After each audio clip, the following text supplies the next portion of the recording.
Welcome to Kinks and Beats Daily. I'm your host, Tony Fry. This is episode 186. And today we're talking about 20th Century Man by the Kinks. If this is your first time listening, welcome to the pod. If this is not your first time, thanks for coming back. We took a little bit of a break, but we are back to our normal schedule now. And I hope that you will all swing by our Facebook group, facebook.com/groups/Kinks and Beats, and follow us on Twitter at Kinks and Beats. On Twitter at Kinks and Beats. And of course, you can always swing by herohabit.com for information on how to get a hold of me. So today we're talking about 20th Century Man, which was released November 24th, 1971 on the Muswell Hillbillies album and is a single in December 1971 in the US where it peaked at number 106. There were no singles for this album in the UK, which is strange because the album got great reviews in the UK. So you'd think they'd try to capitalize on that and put out something, but they did nothing. Muswell Hillbillies, one of my all-time favorite albums by any artist. I'm not sure that this was the right choice as a single. There are some songs on this record that would have fit well on the radio in 1971. And I mean, it's not a bad choice, but I don't know if it was the best choice. But that said, it did just shy of breaking the top 100. I've been asking for you to send in songs that you've changed your opinion on over the years, either for better or for worse. And for me, this is one of the Kinks songs that I've come around on because I admittedly would skip this track a lot and just go straight to Acute Schizophrenia Paranoia Blues, which is the second track on the album. This is the opener of Muswell Hillbillies. And whenever I listen to the album, I'd usually just start at track 2. But as I gotten older, and this song comes up on the shuffle every now and then, or in playlists, I've come to really enjoy this song. I still think it runs a little long, but I mean it's a good track. As an album opener, it works great with its because it has this soft acoustic opening and it moves into a cool blues groove and then slowly builds over the 6 minutes. And the one drawback that it may have from an audio standpoint is that it's incredibly quiet during the first 90 seconds. And some of the vocals just get lost. Even when you're playing it at a fairly reasonable volume, sometimes it almost disappears into silence. For me, Muswell is nearly perfect as an album, but there are some moments, particularly in this track, that could do for a modern remix. And I know they purposely wanted to have an antiquated sound. The overall sound of this album is very old-fashioned, and to me, it's always sounded like a band showed up at the pub and plugged in and started playing and had a few pints along the way and got a little bit drunk and a little bit sloppy along the way. And so this album sonically has that vibe to it, but you can still have a good mix even though you have this old-fashioned recording technique or overall sound. And I think if they remix this, which I'm sure they will, they're doing all the other albums, if this one gets the treatment next year that it deserves alongside Lola and Arthur and Village Green that those albums have received, I think you can remix this in a way that still honors that classic old-fashioned sound that they were going for, but makes it just a little bit more listenable, like on headphones or whatever. And if they can't do it, then give me a call. I'll give it a try. So, like I said, it gets a little quiet in spots, but then we get to about 3 minutes and 30 seconds into this song, and it just busts out, and the band sounds great. This is a great reminder of what a solid band of musicians this was. Not just, rock stars, but just straight up musicians. Great arrangement. Dave's slide guitar and the electric fills are fantastic. Mixed drumming, as always, is top notch. John Gosling's keyboards on this are on a level I don't think we've really seen so far during his tenure. We've had, very little time with John Gosling at this point. Lola and Percy being the albums that we've heard him on. But this song, he comes out of the gate and is just killing it on the keyboards. And Although it's not as present in the mix as I'd like, John Dalton is shredding on bass.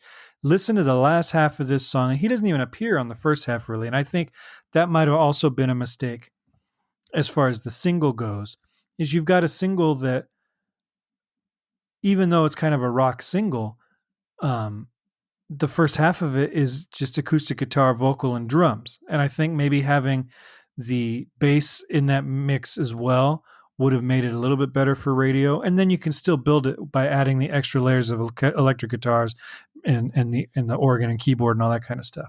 But Dalton is just shredding some of these bass lines. Really, really good playing. The single that we've talked about a few times now, it's a full 2 minutes shorter than the LP, and you can find it on YouTube. As far as I know, it's the only place you can find it. I don't recall it being released anywhere else.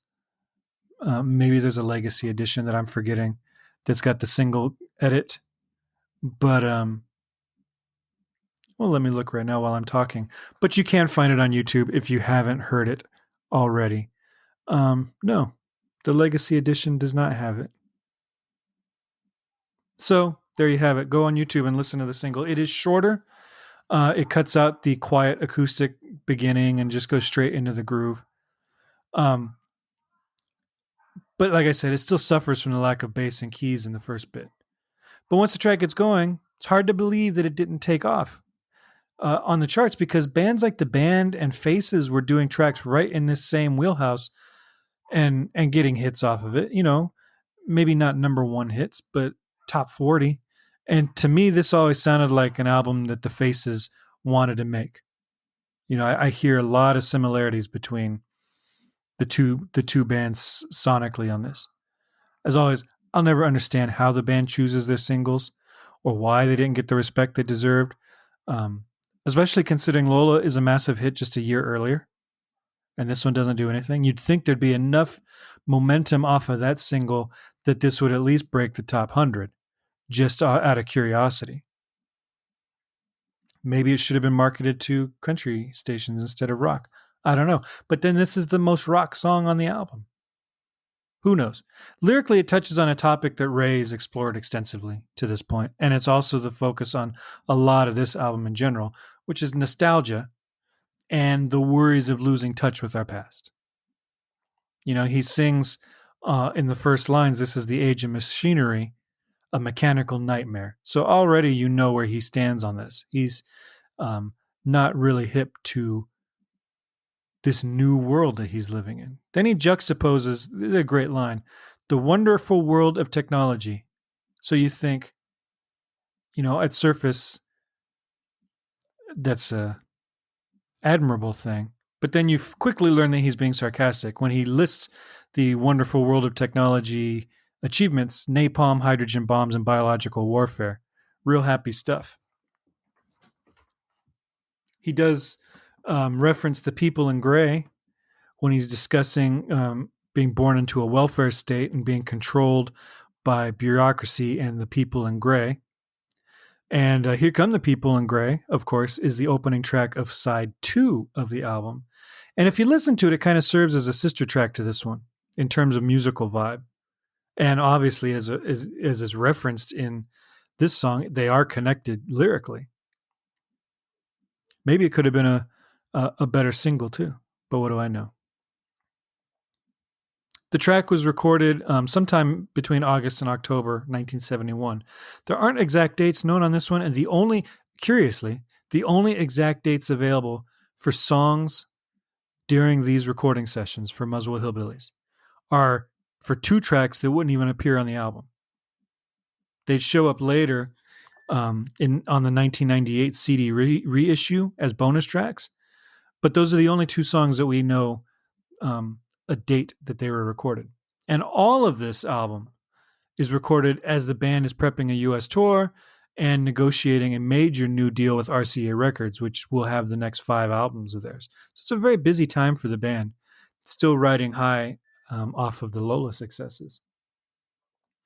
Harmonically, there's not much to talk about with this song. Part of its blues country vibe stems from the fact that it uses basic blues and country chords.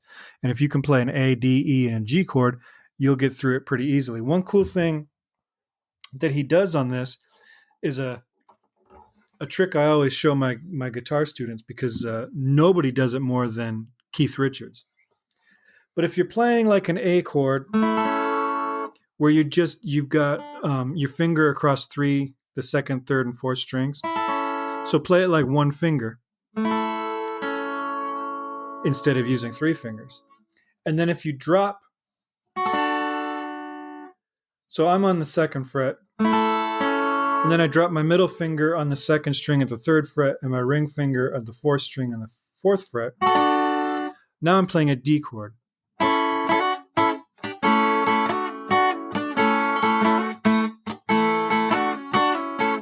Now, you can use it as a D chord, or you can use it kind of as a fill chord, where you've got like this harmonic, a lot like you would do like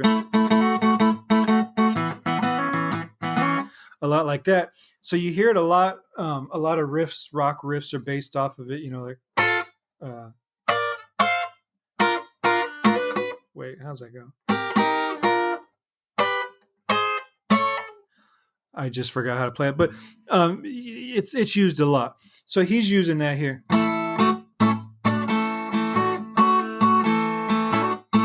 So a lot of times when it says it's going to a D chord, it's not really going to a D chord because he's still got that A in the bass. It's more used as a fill.